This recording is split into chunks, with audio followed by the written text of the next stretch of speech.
Крахот на политичкиот договор може да предизвика крах на државата, смета Цивил. Реакцијата на Цивил доаѓа по синоќашните неуспешни договори во Пржино, на кој требаше да се дефинира одржувањето на предвремените парламентарни избори.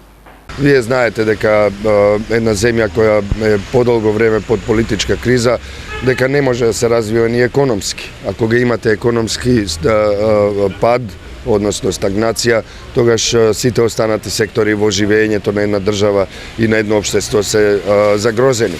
Зборувам и за безбедносна криза, зборувам за едно масовно иселување на граѓанките и граѓаните од Република Македонија. На крајот, ние навистина ќе бидеме една земја во која ќе владее хаос и безредие.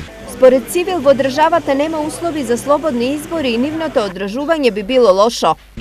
Ова навистина е процес кој нема некаков позитивен исход, барем не на среднорочни патеки, и дека ако се оди на избори без опозиција, тоа нема да бидат избори.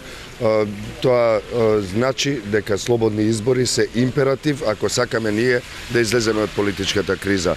Констатацијата Цивил ја темели на направените анкети во повеќе општини во државата, меѓу кои Штип. Ставовите на Штипјани се дека моментално тоа што се случува во Македонија покажува дека услови за фери демократски избори нема. Тие сметаат дека изборите треба да се одложат се до оној момент додека не се исполнат тие услови, односно прочистувањето на избирачкиот список беше посочен како еден од најбитните фактори за обезбедување на фери демократски избори. Најголем проблем кога во прашање се изборите, според Цивил, се непрочистениот избирачки список, зашто биле потребни многу време и енергија, но и контролата на власта врз голем дел од медиумите. Апел за враќање на слободата во Македонија, за враќање на традицијата која постоела на професионално новинарство, нешто што за жал последните 10 години е исчезнато од медиумската сцена. Поради ова, Цивил оди во повеќе градови низ државата каде на граѓаните им го презентира она што според нив не можело да се види на националните телевизии.